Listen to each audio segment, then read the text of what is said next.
બધામાં જે સૌપ્રથમ તો આ અગત્યની પ્રેસ વાર્તામાં પધારેલા આપ સૌ મીડિયાકર્મી મિત્રોનો ખૂબ ખૂબ આભાર આમ આદમી પાર્ટી પરિવાર વતી. આજની પ્રેસ વાર્તા છે મુખ્યત્વે આપણે સૌ જાણીએ છીએ કે ગુજરાતમાં જે પેપર ફ્રોડની જે વારંવાર ઘટનાઓ બની રહી છે, અત્યાર સુધી એવું થતું હતું કે સ્પર્ધાત્મક પરીક્ષાઓના કોલેજોના પેપરોની ઘટનાઓ સામે આવતી હતી, પણ કાલે રાત્રે ભાવનગર જિલ્લાના તળાજા તાલુકાના નેસવડ ગામમાં પ્રાથમિક શાળામાંથી અને ધોરણ 7નું પેપર ફૂટી ગયું. દુઃખદ વાત અથવા આશ્ચર્યજનક વાત એ છે કે અત્યાર સુધી પેપર ફૂટતા હતા, પણ આ તો એનાથી પણ આગળની એક ઘટના બની કે પેપર ફૂટવાની સાથે સાથે પેપર ચોરાયું. એટલે કે જે ચોર છે એની હિંમત એટલે કે શાળામાં આવ્યા છે. સૌપ્રથમ તો એને દરવાજો ક્રોસ કર્યો છે, ઓફિસનો દરવાજો તોડ્યો છે, કબાટ તોડ્યો છે અને એમાંથી પાછા પર્ટિક્યુલર 7મા ધોરણના 2 વિષયોના પેપરની એને ચોરી કરી. ગંભીરતા આ ઘટનાની એ છે કે વારંવાર આમ આદમી પાર્ટી આ મુદ્દે અવાજ ઉઠાવતી રહી છે કે શાળાઓ સુરક્ષિત નથી. એમાં મુખ્ય 2 મુદ્દાઓ છે. આ ઘટનામાં પણ એ ઘટના સામે આવી છે કે શાળામાં સીસીટીવી કેમેરા પણ નહોતા અને કોઈ સુરક્ષા કર્મી નહોતા. આપ સૌ પત્રકાર મિત્રોના માધ્યમથી છેલ્લા 1 વર્ષમાં ઘણી બધી પ્રેસ કોન્ફરન્સ કરી છે, આંદોલનો કર્યા છે, આવેદનપત્રો આપ્યા છે અને એમાં આ 2 મુખ્ય મુદ્દાઓ મૂકેલા છે કે દરેક શાળાને સુરક્ષા કર્મી આપવામાં આવે અને સીસીટીવી કેમેરાથી સજ્જ શાળાઓ બનાવવામાં આવે. પેપર ચોરાયું છે, હોઈ શકે કે બીજી કોઈ દુર્ઘટના બની શકતી હતી, બીજી કોઈ અગત્યની વસ્તુઓ ચોરાઈ શકતી હતી. તો એક આ મુદ્દો છે કે શાળાઓ સુરક્ષિત નથી અને જ્યારે બોર્ડની જેવી આપણે સિસ્ટમ લેવી છે એટલે કે યુનિક એક સમયે તમામ ગુજરાતની સરકારી શાળાઓમાં એક સમયે એક ટાઈમ ટેબલ અનુસાર એક જ પેપર લેવાય, તો આપણી એ પણ જવાબદારી હોવી જોઈએ કે પરીક્ષા પારદર્શક રીતે અને એકદમ સુરક્ષિત રીતે લેવાય, જેથી કરીને વાલીઓનો, વિદ્યાર્થીઓનો, શિક્ષક મિત્રોનો અને શાળા પરિવારનો વિશ્વાસ છે આ સિસ્ટમ ઉપર જળવાઈ રહે. કારણ કે આજે 8 થી 11માં 3 કલાકમાં વિદ્યાર્થીએ જે કરવાનું છે એમાં વિદ્યાર્થીની મહેનત છે, વાલીઓની મહેનત છે અને સમગ્ર શાળાની મહેનત છે. જો એમાં વિદ્યાર્થીને આ સિસ્ટમમાં વ્યવસ્થા નહીં રહી તો નાનપણમાં ખાસ કરીને 7મા ધોરણના બાળકને જો આ પ્રકારનો આઘાત સહન કરવો બહુ દુઃખદ વાત થાય. સાથે સાથે 2 પરીક્ષા એટલે કે વિજ્ઞાન અને સામાજિક વિજ્ઞાનના 2 પેપરો રદ કરી અને હવે પાછળથી લેવામાં આવશે એવું નક્કી કરેલ છે. એક તો સમય ખૂબ ઓછો છે, 7મી તારીખ સુધીમાં રિઝલ્ટ આપી દેવાના છે, એટલે કે 7મી મે સુધીમાં રિઝલ્ટ આપી દેવાના છે, 28 તારીખે પરીક્ષાઓ પૂરી થાય છે. તમે જુઓ જશે તો આ એક પ્રકારના કામનું ભારણ વધશે અને આની અસર ગુણવત્તા ઉપર થશે. અગત્યની બીજી વાત એવી છે કે એકનું એક પેપર છે, એકનું એક કન્ટેન્ટ છે, પણ ગુજરાતી માધ્યમની પરીક્ષા આખા રાજ્યમાં રદ કરી, પણ અન્ય માધ્યમ એટલે કે મરાઠી, હિન્દી લેવાની છે અને પેપર એના એ જ હોય છે. પાછા પેપર ચેન્જ નથી હોતા, પેપરની ખાલી ભાષા બદલાય છે. એના પુરાવા રૂપે હું થોડાક પેપર પણ લઈને આવેલું છે ધોરણ 3ના, ધોરણ 5ના, કે જેમાં ખાલી માત્ર ને માત્ર કન્ટેન્ટ બદલાય છે. એટલે કે સવાલની ભાષા બદલાય છે, સવાલ એનો એ રહે છે. ધારો કે હું અત્યારે તમને ધોરણ 3નું પેપર વાંચીને સંભળાવું, એમાં એક વિધાન લખેલું છે કે આપણે પાણીનો બગાડ વધારે અથવા ઓછો કરવો જોઈએ. એની સામે ઇંગ્લિશમાં છે કે we should increase or decrease the wastage of water. એટલે કે પેપર એનું જ છે, ખાલી પેપરની ભાષા બદલાય છે. તો ગુજરાતી માધ્યમનું પેપર આપણે રદ કરી દીધું, પણ બાકીની માધ્યમમાં આજે પણ પેપર લેવાનું છે અને કાલે પણ પેપર લેવાનું છે. એટલે કે આજે વિજ્ઞાનનું પેપર લેવાઈ ગયું અને કાલે સામાજિક વિજ્ઞાનનું પેપર પણ લેવાશે. તો આ કયા પ્રકારનો ન્યાય છે? આ એક સમજવા જેવી વસ્તુ છે. નિયામકે અડધી રાત્રે ઓર્ડર કરીને પરીક્ષા રદ કરી અને સવારે બાળકો શાળામાંથી આવેલા બાળકોને શાળામાંથી પાછા મોકલવામાં આવે કે આજે તમારી પરીક્ષા નથી, હવે તમને જણાવવામાં આવશે, તમે સોમવારે આવજો. તો આ પ્રકારની ઘટનાક્રમ બની છે. હવે હું આગળની વાત કરવા માટે અમારા માનનીય પ્રદેશ નેતા ઈશુદાનભાઈ ગઢવીને વિનંતી કરીશ. મિત્રો, ગુજરાતમાં આજે ગુજરાતના વાલી સમાજ, ગુજરાતના વિદ્યાર્થીઓ, ગુજરાતનો એક નાગરિક ચિંતિત છે ભાજપની આ પેપર લીક સરકાર અને પેપર ચોર સરકાર.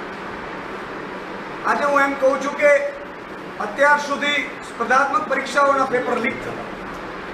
પેપર 1 લીક થયું, બીજું થયું, ત્રીજું થયું, 11 પેપર લીક થયા. અને પેપર લીક થયા પછી રાઈટની વાત જોજો કે આંદોલન કરે છે અન્ય પાર્ટીઓ, આંદોલન કરે, માંગે, જેલ જાય તોય કોઈ પગલાં ન લેવાય.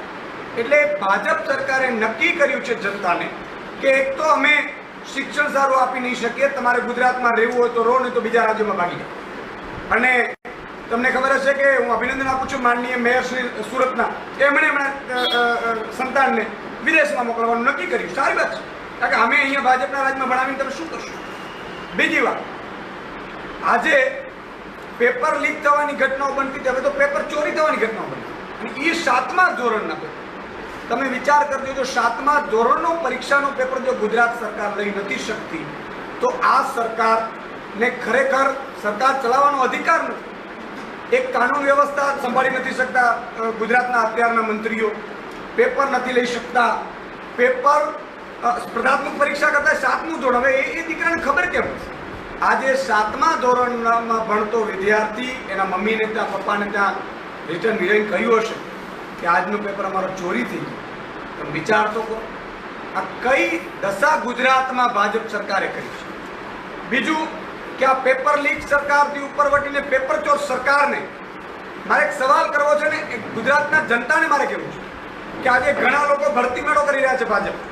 ભાજપમાં રેલીઓ નીકળી રહી છે, ભાજપમાં મોટા પ્રમાણમાં લોકો જોડાઈ રહ્યા છે. તો હું જનતાને પૂછું છું કે તમે પૂછો, એ લોકો જોડાઈ રહ્યા છે કે શું પેપર લીક કરે છે એની સફળતાને માન આપીને તમે ભાજપમાં જોડાઈ રહ્યા છો? એલઆરની સહિતના બિન સચિવાલય સહિતના પેપર લીક થયા અને એમાં કોઈની સામે પગલાં ન લેવાય એટલે તમે ભાજપમાં જોડાઈ રહ્યા છો. તમે 62 રૂપિયાનો ડીઝલ છે એને 110 રૂપિયા પહોંચાડ્યા પેટ્રોલ ડીઝલને, એટલે તમે ભાજપમાં જોડાઈ રહ્યા છો. આજે તમે સારી શાળાઓ 6000 શાળાઓ હતી એ બંધ કરી એટલે તમે ભાજપમાં જોડાઈ રહ્યા છો. તો ભાજપમાં જોડાઈ કોણ રહ્યા છે? એ પણ એક સવાલ છે.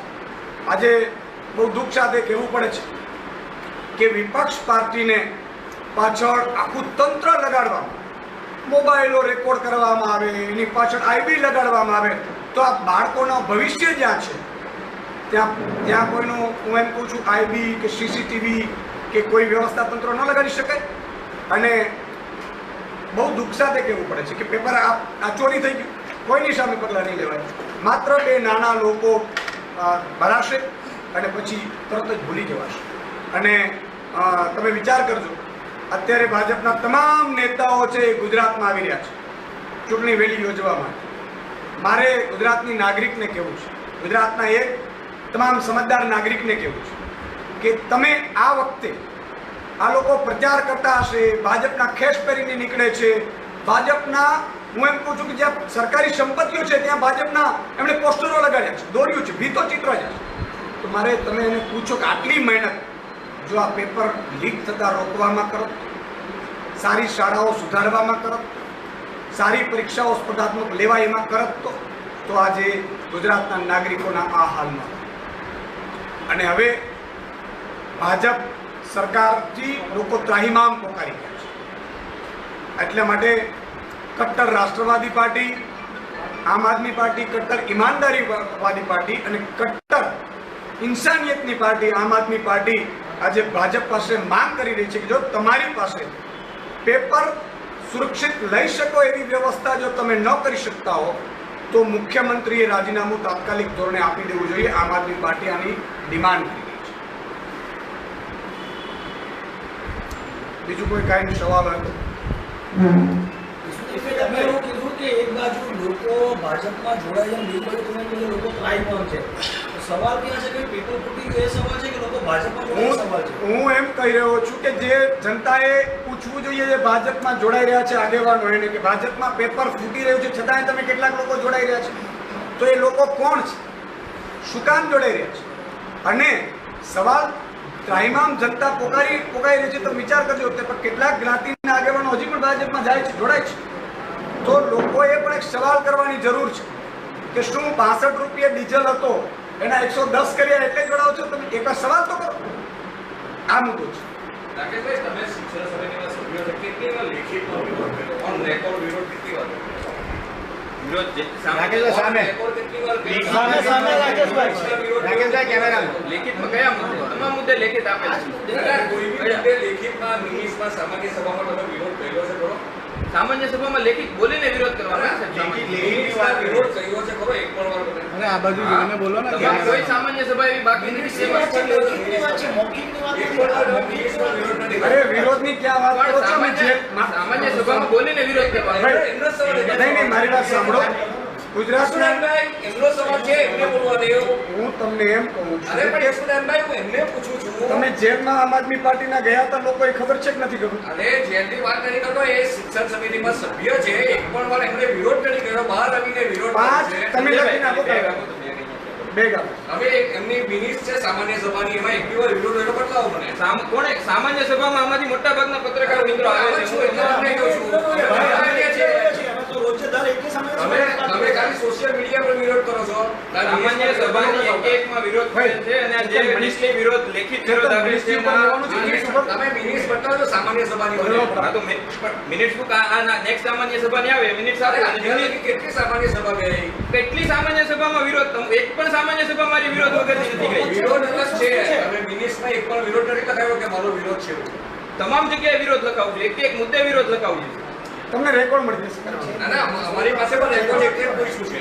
મિનિટ્સ હોય તો તમે બતાવી દો. સામાન્ય સભાના એક અને મિનિટ્સ પર મિનિટ્સમાં જે ચેડા થાય છે સાંભળો બહાર ચેનલ પર કે એના પર વિરોધ કરો છો તો આ અંદર એક હમણાં ગાડી ખરીદી આ લોકોએ, તો તમે કેટલો વિરોધ કર્યો? ગાડી ખરીદી મેં વિરોધ કર્યો પણ એમાં બહુમતીએ પસાર કર્યું તો હું શું કેવી રીતે તમારો કરી? વિરોધ લખાયો છે? લેખિતની વાત છે, સાહેબ, લેખિત વિરોધ સામાન્ય સભામાં બોલીને વિરોધ કરવાનો હોય. સામાન્ય સભામાં લેખિત સામાન્ય સભામાં મુદ્દો હોય તો મારે એમ કહેવાનું કે આ મુદ્દે મારો વિરોધ છે અને મુદ્દો હોય તમારો તો સૂચન માનવામાં આવે છે. સૂચન અમારે નથી કરવાનો. આપણે એક પણ વાર વિરોધ નથી કર્યો એ હકીકત છે. હવે ભલે બીજા વિરોધ કરતા પણ એમને એક પણ વાર વિરોધ નથી કર્યો સામાન્ય. સામાન્ય સભામાં વિરોધ કેવી રીતે તમે કહો? હું દરેક સામાન્ય સભામાં વિરોધ કરું હું છું. દરેક સામાન્ય સભામાં આવું છું. એક ઇલેક્ટ્રોનિક મીડિયા બીજું એક છે. એક મુદ્દો લઈ લો કે આજે મનીષ સિસોદિયાજીએ ટ્વીટ કર્યું છે.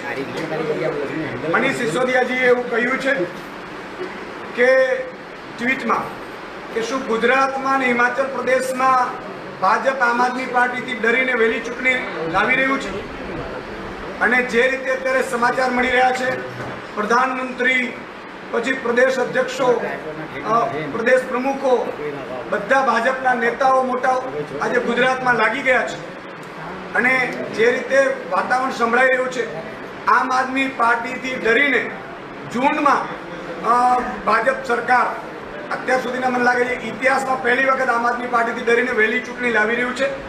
ડર ભી અચ્છા હે અને અમે આમ આદમી પાર્ટીના એક સૈનિક તરીકે જો વહેલી ચૂંટણી ભાજપ યોજે તો પણ તૈયાર છીએ, મજબૂતાઈથી લડીશું. પણ ગુજરાતની જનતા ભાજપને એ પણ પૂછી રહી છે કે તમને જે 5 વર્ષનો મેન્ડેટ આપ્યો છે એટલો બધો તમને ડર લાગી ગયો કે તમારે વહેલું ચૂંટણી કરવી પડી રહી છે? જો તમે એવો પ્લાન કરતા હો તો. અને આમ આદમી પાર્ટી અહીંયા આવી એટલે એક તો શિક્ષણના મુદ્દે ચર્ચાઓ થઈ છે, શિક્ષણના મુદ્દે ડિબેટો થઈ છે. આજે ગુજરાતના એક નાગરિકને વાલીને આનંદ છે કે રાજનીતિમાં આમ આદમીની એન્ટ્રી થતાં આ મુદ્દાઓ સામે આવ્યા છે અને વહેલી ચૂંટણી યોજવા માટે ભાજપ તૈયારી કરી રહ્યું છે એવા સમાચાર મળ્યા છે. ત્યારે અમે આમ આદમી પાર્ટીના એક સૈનિક તરીકે આ વહેલી ચૂંટણી આવે તો પણ અમે તૈયાર છીએ, પણ ભાજપ આમ આદમી પાર્ટીથી ડરીને ચૂંટણી લાવી રહ્યું છે હકીકત. ઈશુદાનભાઈ, હાર્દિક પટેલ હવે ભાજપના વખાણ કરી રહ્યા છે. ભાજપની બેદારી નીતિ રહી છે.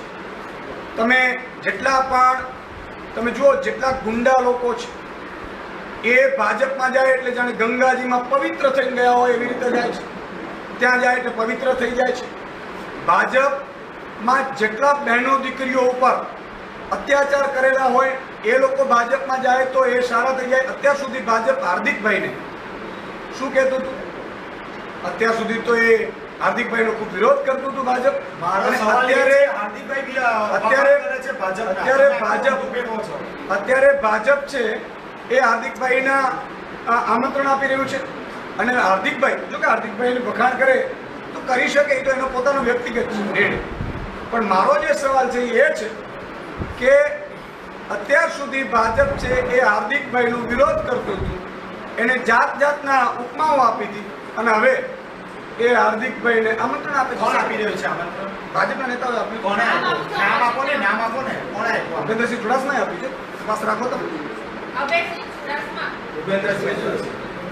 તમે ઈશુદાનભાઈ, હવે વિધાનસભામાં આવનારી વિધાનસભામાં કે કોંગ્રેસ અને આપનું ગઠબંધન થાય એવી વાતો ચાલે છે. કોઈ ગઠબંધન નહીં થાય. આમ આદમી પાર્ટી 182 વિધાનસભા ઉપર પોતાના બળ ઉપર લડવાની છે. ગુજરાતની જનતા લડશે. આ વખતે આમ આદમી વર્સિસ ખાસ આદમીની ચૂંટણી છે. આ વખતે એક મધ્યમ વર્ગનો વાલી ચૂંટણી લડશે નાનો વેપારી ચૂંટણી લડશે, સફાઈ કર્મી ચૂંટણી લડશે, ખેડૂત ચૂંટણી લડશે, બેરોજગાર યુવાન ચૂંટણી લડશે અને ખાસ આદમી ઉદ્યોગપતિઓ જે 5 છે એને હરાવશે. Thank you. ઈચ્છુદાનભાઈ, કોંગ્રેસમાં જે હાર્દિકની સ્થિતિ છે તેને લઈને શું કહેશો? અને ભાજપ બોલાવી રહી છે વાત છે તો આમ આદમી પાર્ટી પણ બોલાવશે હાર્દિક? જો એક વસ્તુ બહુ ક્લિયર છે કે કોંગ્રેસમાં એમની શું સ્થિતિ હોય, કોંગ્રેસને અત્યારે કોઈ સિરિયસ નથી લેતું. તમે લો છો એ આનંદની વાત છે. રહી વાત આમ આદમી પાર્ટીની, તો જેમણે પણ સંઘર્ષ કરવો, આમ આદમી પાર્ટી પાસે સત્તા નથી, અમે તો સંઘર્ષ માટે આવ્યા છીએ. જેમને સંઘર્ષ કરવો હોય, જેમણે પ્રજા માટે લડવું હોય, જેમણે બેરોજગાર યુવાનો માટે જેલમાં જવું હોય, પેપર ફોડ સરકાર સામે કમલમ કરી અને જેલમાં જવું હોય, એવા લોકો તમામ આમ આદમી પાર્ટી આવકારે છે. हिंदी में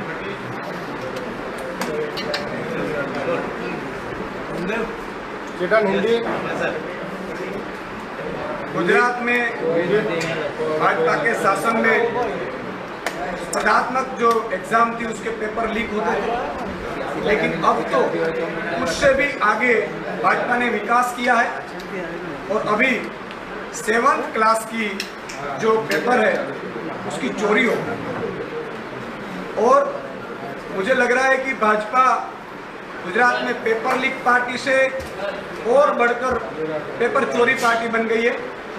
और जिस तरह से एक पेपर लीक हुआ, दूसरा लीक हुआ, तीसरा लीक हुआ, 12 पेपर लीक हुए, अभी तक किसी के सामने ठोस कदम भाजपा ने नहीं उठाई।